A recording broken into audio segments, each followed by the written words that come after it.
Hello students, स्वागत है आपका।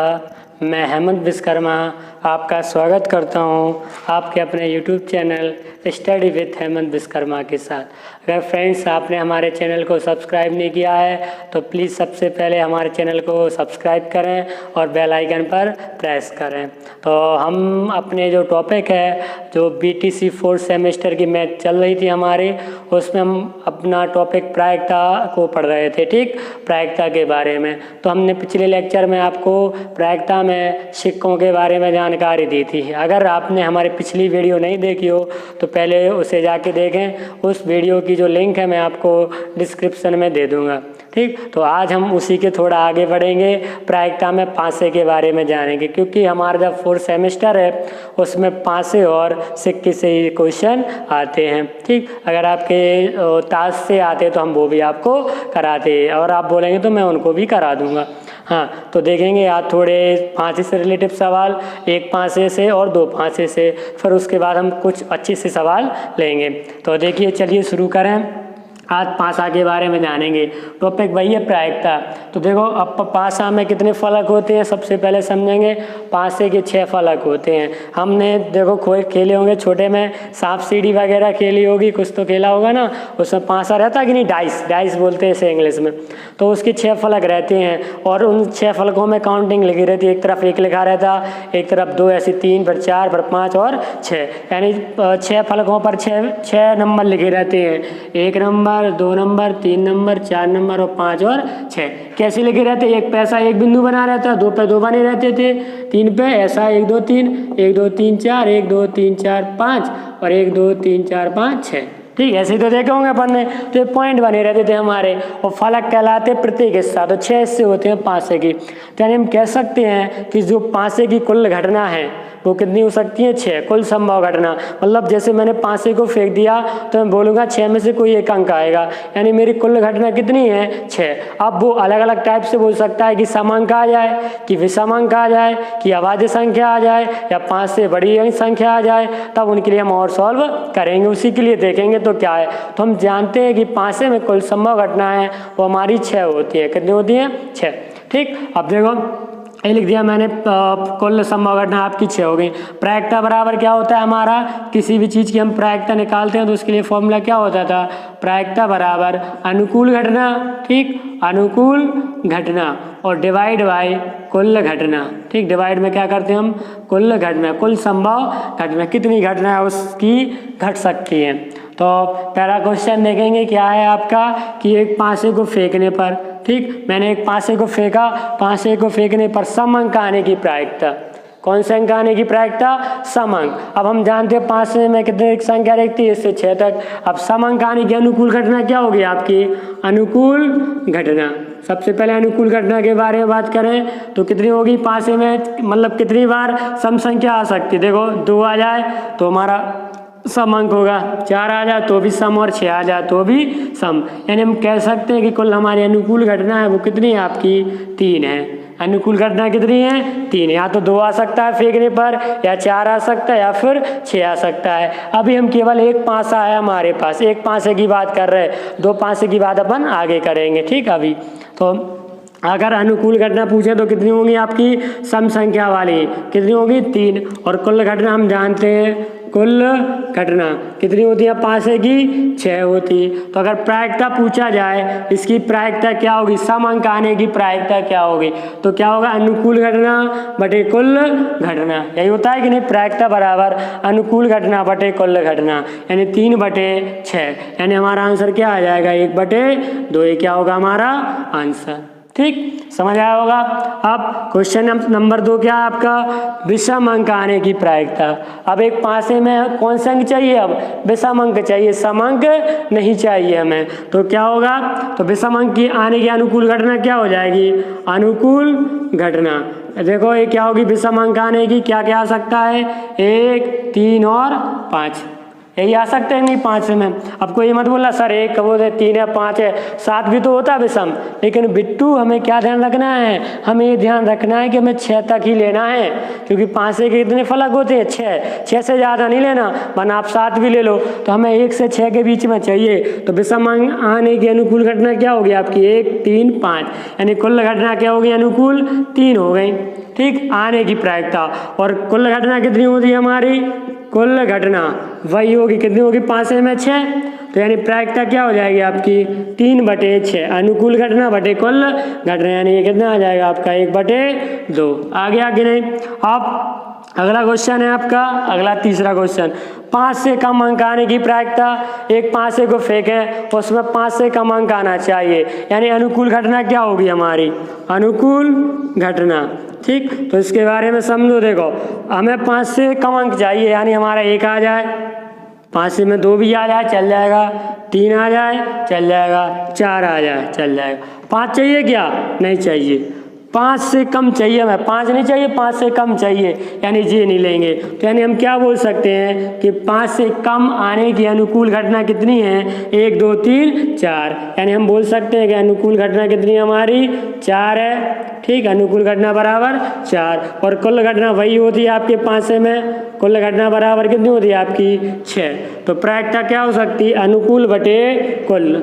ठीक, तो क्या हो जाएगा 2 दूनी 4 और 2 तिया 6, यानी 2/3 क्या हो जाएगा आपका आंसर, यही क्या हो जाएगा आपका आंसर, 5 से कम अंक आने की प्रायिकता। ठीक, अगर देखो इसी क्वेश्चन में बोले कि 5 से अधिक अंक आने की प्रायिकता, 5 से अधिक अंक आने की प्रायिकता, तो क्या होता फिर आपका, इसमें बोल देता 5 से अधिक अंक आने की प्रायिकता, यानी फिर क्या होता आपका 6, 5 से अधिक चाहिए यानी 6 ही आ सकता है कि नहीं, तो अनुकूल घटना कितनी हो जाती फिर हमारी 1, और कुल घटना क्या हो जाती हमारी 6, ऐसा कर सकते थे।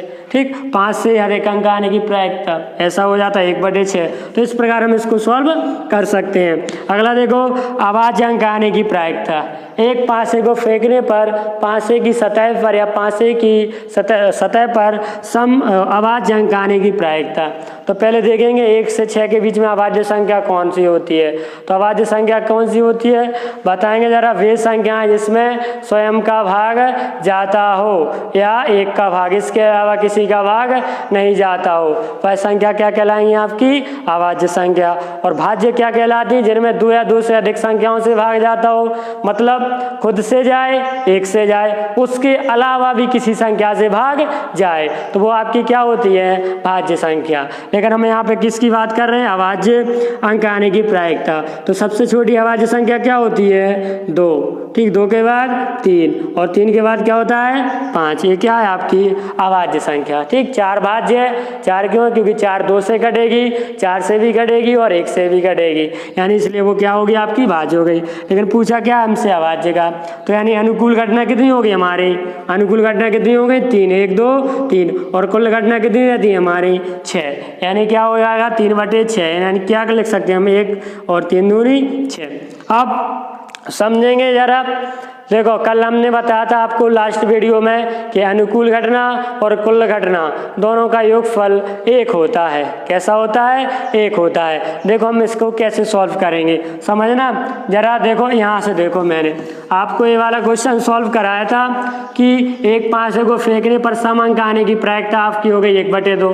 ठीक, अगर हम कह देते सम अंक ना आने की प्रायिकता, सम अंक ना आने की प्रायिकता, तो क्या करते थे हम 1 में से घटाते थे इनको, कितने में से घटाते थे 1 में से, कैसे, क्योंकि आने की प्लस नहीं आने की बराबर 1, आने की मतलब अनुकूल घटना और ना आने की मतलब प्रतिकूल घटना, तो अनुकूल घटना प्लस प्रतिकूल घटना बराबर 1 लिखते थे। तो यहाँ पे कह रहे समांक आने की और ये कह रहे समांक ना आने की, तो हम इसको किसने में से घटा देंगे 1 - 1/2, यानी क्या आ जाएगा आपका आंसर 1/2 उसका भी आ जाएगा। ठीक। सम अंक ना आने की, सम अंक ना आए यानी कि कौन सा अंक आए फिर आपका विषम अंक आए। देखो सम अंक नहीं चाहिए, ना 2 चाहिए, ना 4 चाहिए, ना 6 चाहिए, तो अब आपका क्या बचा, विषम ही तो बचा। विषम अंक आने की प्रायिकता क्या होगी, 1/2। देख लो कैसे होगी, वैसे भी अभी मैंने बताया था विषम अंक आने की प्रायिकता क्या होगी, 1 2 3, यानी अनुकूल घटना होगी आपकी 3 और कुल घटना होगी आपकी 6, यानी 3 एकम 3 और 3 दूनी 6। देखो आया कि नहीं, 1/2। चाहे ऐसे लिख लो विषम अंक की और चाहे लिख लो सम अंक ना आने की प्रायिकता। सम अंक ना आने की मतलब क्या हुआ आपका, विषम अंक तो हुआ, तो सम प्लस विषम इन दोनों का योगफल करेंगे तो कितना आएगा, 1, यानी अनुकूल घटना और प्रतिकूल घटना मतलब आने की और ना आने की दोनों का योगफल कितना होता है, 1 होता है। ठीक, तो अब देखेंगे हम 2 पासे वाले क्वेश्चन को, तो देखें जरा।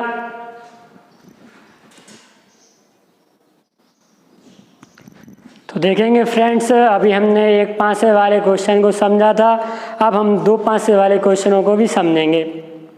अब हमारे पास कितने पासे हैं, 2 डाइस हैं हमारे यहाँ, तो मैं अभी 1 था अब 2 हैं, तो हम क्या कर रहे हैं, दोनों को फेंक रहे, दोनों पासों को फेंक रहे। तो मैंने पूछा कुल संभव घटना कितनी हो सकती हैं। ठीक, 2 पासों को फेंकने पर कुल संभव घटना कितनी हो सकती हैं, तो एक पासे के कितने फलक होते हैं, 6 फलक होते हैं। कितने फलक होते हैं, 6 फलक।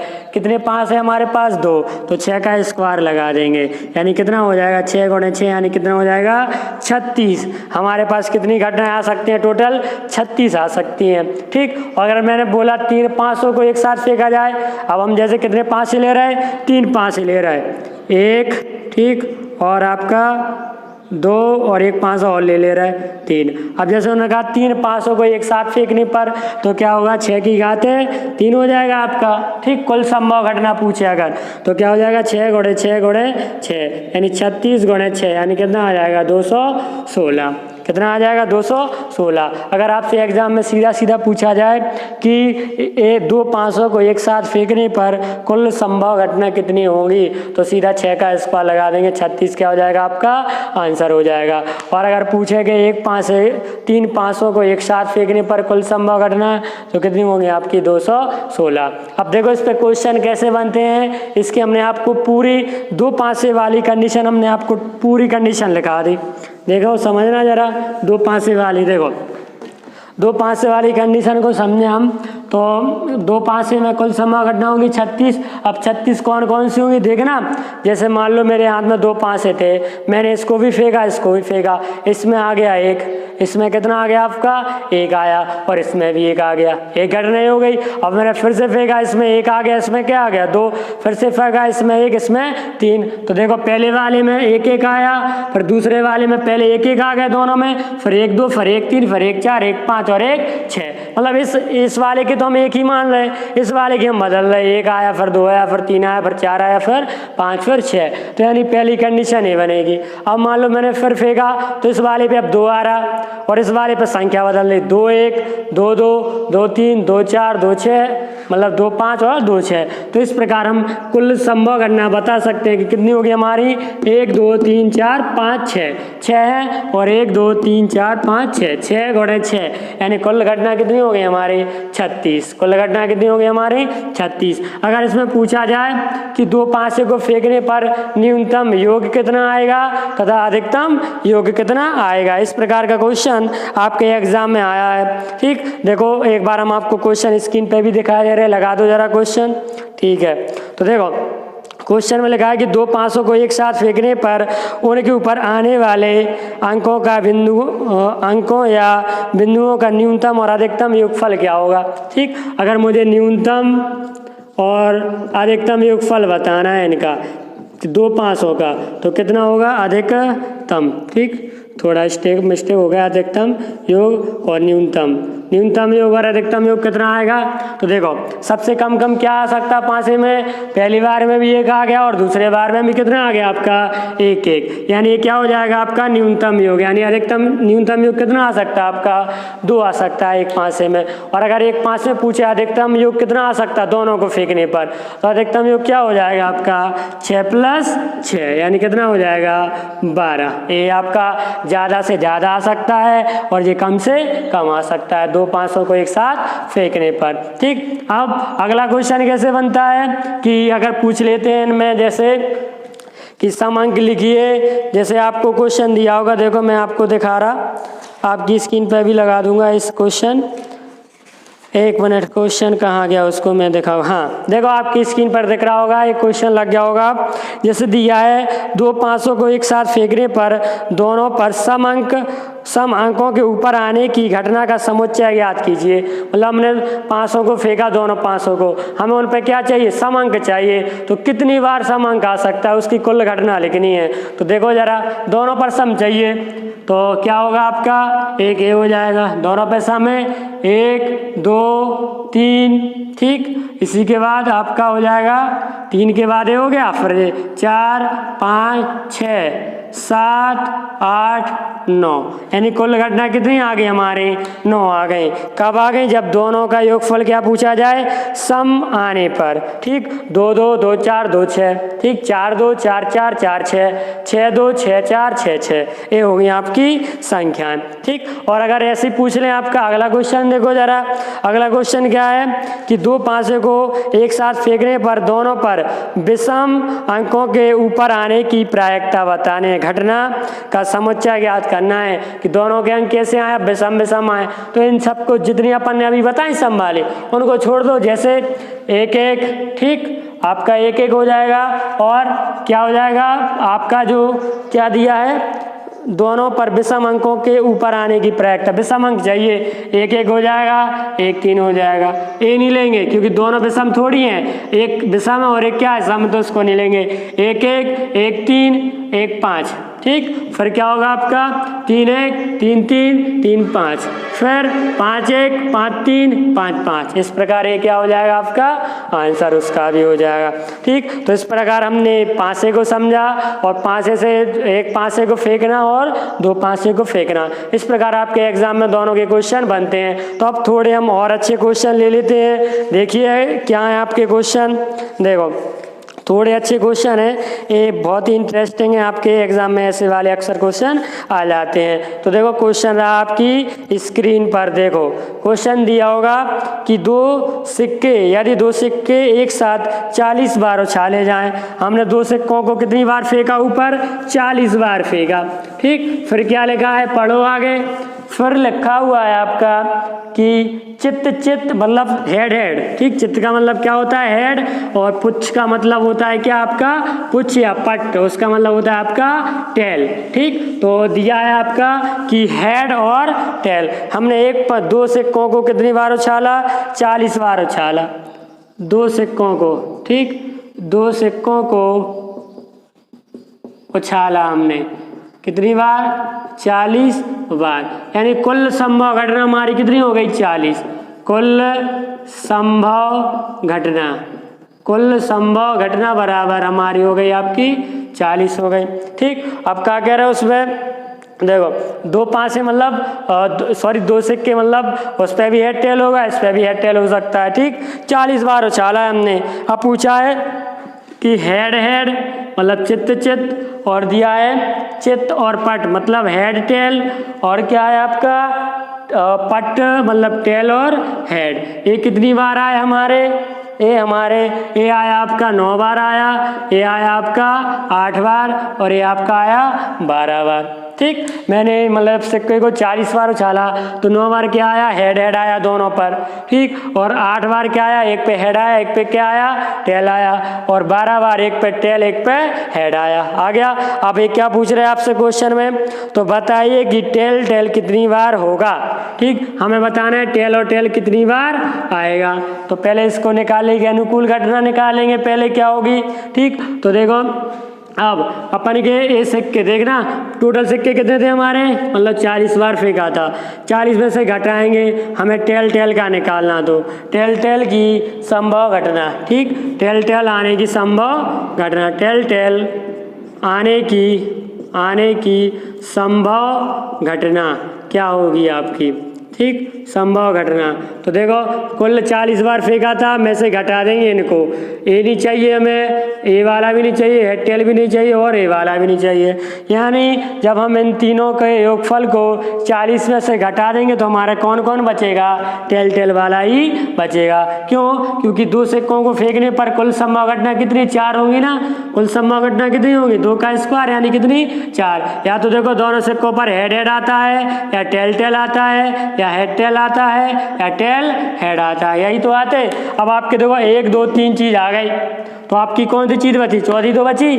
तो ए कितनी बार आया आपके, इन सबको जोड़ेंगे हम, और फेंका हमने कुल कितनी बार है, 40 बार फेंका। ठीक, तो 40 और माइनस इनको जोड़ लिए, 12 और 8 हो जाएगा 20, और 20 और 9 हो जाएगा आपका 29। यानी आपका आंसर कितना आ जाएगा, 11। यानी टेल टेल आने की संभावना कितनी हमारी, 11 है। ठीक, इस प्रकार आपका ये वाला क्वेश्चन रहा। अब एक क्वेश्चन और देंगे इस सवाल का, अच्छा सवाल है, उसके बाद हम इस टॉपिक को फिनिश करेंगे। ठीक, ये वाला जो हमारा प्रायिकता का है वो टॉपिक खत्म हो जाएगा। फिर हम अगला टॉपिक समांतर माध्य, मध्यिका और बहुलक के बारे में अध्ययन करेंगे। ठीक, केंद्रीय प्रवृत्ति की माप, उस चैप्टर का नाम होता है आपका। तो देखेंगे आपकी स्क्रीन पर दिख रहा होगा सवाल, एक सिक्के एक बार 1000 बार उछाला जाता है। ठीक, अब एक सिक्का है उसको हम कितनी बार उछाल रहे, 1000 बार उछाल रहे। ठीक, और पाया गया है, क्या पाया गया है जरा देखेंगे कि सिक्के को देखो, एक सिक्का है तो उसमें क्या आ सकता है, या तो हेड आएगा या फिर क्या आएगा आपका, टेल आएगा। दोनों में से कोई एक राशि आएगी कि नहीं, या तो हेड ले लो आप या फिर क्या ले लो आप, टेल ले लो। तो एक सिक्के को एक बार उछाला गया, यानी यहाँ पे लिख ले रहा मैं, एक सिक्के को उछाला गया कितनी बार, एक बार, 1000 बार। यानी उसकी कुल घटना कितनी हो गई, कुल संभव घटना 1000। ठीक, फिर आगे उछाला गया है, चित्त 455 बार आया है। चित्त मतलब चित्त और पुच्छ यानी हेड, हेड। ठीक, हेड को लिख लो हिंदी में चित्त। चित्त कितनी बार आया आपका, 455 बार। तो खुद से सोचो कि सिक्के में क्या आ सकता है, या तो हेड आएगा या टेल आएगा, मतलब या तो चित्त आएगा या पट्टा आएगा, दो में से एक आएगा कि नहीं। तो अब देखो 455 बार तो उनका हेड आ गया, तो टेल कितनी बार आएगा, पहले सवाल पढ़े ले रहा पूरा। तो बताइए पट यानी टेल, टेल आने की संभावना कितने प्रतिशत क्या होगी। ठीक, संभावना आने की मतलब टेल, टेल। ठीक, सीधा टेल यानी पुच्छ या पट आने की प्रतिशत संभावना, मतलब हमें जो संभावना है वो परसेंटेज में बतानी है। कहाँ बतानी है, परसेंटेज में निकल आएगी, कोई प्रॉब्लम नहीं। हेड इतनी बार आया तो टेल कितनी बार आया होगा आपका, 1000 में से माइनस कर दीजिए 455, क्योंकि जब 1000 में से हम ये घटा देंगे तो हमारे किसकी संख्या निकल आएगी, टेल आने की संभव घटना। ठीक, टेल आने की, जे आपका आया था हेड आने की संभव घटना 455 थी, इसकी कितनी हो जाएगी 5 और 4 और कितना हो जाएगा, ठीक है, जैसे मतलब ऐसे घटा लो, कन्फ्यूजन हो रही हो तो देखो 455। ठीक, घटा लिया, 5 बचा, यहाँ पे कितना बचा 4, यहाँ पे फिर हो जाएगा 5 यानी 5 बचेगा, यानी 545। ठीक, सॉरी मैंने 40 लिख दिया था, 545। ये क्या होगी आपकी टेल आने की संभावना, ये होगी आपकी टेल आने की संभावना। अब हमसे क्या में पूछी गई है, परसेंटेज में। तो परसेंटेज में हम कैसे निकालेंगे, क्या करते हैं, किस पर आया ये 545 कितनी बार फेंकने पर आया, 1000 पर ही तो आया। किस पे आया आपका, 1000 पर। तो क्या करेंगे हम, परसेंट निकाल लें इसके लिए 545। ठीक, टेल आने की संभावना है ये, टेल आने की प्रतिशत संभावना। ठीक, तो क्या हो गया, हमने 1000 में से 545 घटा लिया। अब कितने में से लाना है हमें, 1000 को नीचे लिखेंगे, 1000 में से परसेंटेज पूछा है यानी 100 से गुणा कर देंगे। ठीक, तो यानी क्या हो जाएगा आपका, सिंपल सा देखेंगे जरा, 2 बिंदी से 2 बिंदी। अब क्या बचा, 545 बटे 10। अब 10 से काटेंगे, 10 में कितना जीरो है, 1, तो 1 अंक पहले क्या लग जाएगा, दशमलव, यानी हो जाएगा आपका 54.5%। एक आय की आपकी टेल आने की संभावना है। ठीक, अगर मैं पूछता हेड आने की संभावना, तो जैसे मैंने पूछ लिया होता क्या, हेड आने की संभावना, प्रतिशत संभावना, तो कुल दोनों की कुल संभावना कितनी होती है, 100%। हेड और टेल की कुल संभावना कितनी होगी आपकी 100%। अगर मैंने बोल दिया ये आपकी टेल की है तो हेड आने की क्या होगी, तो 100% में से इसको क्या कर देंगे हम 100% में से 500 इस 54.5 को हम क्या कर देंगे घटा देंगे।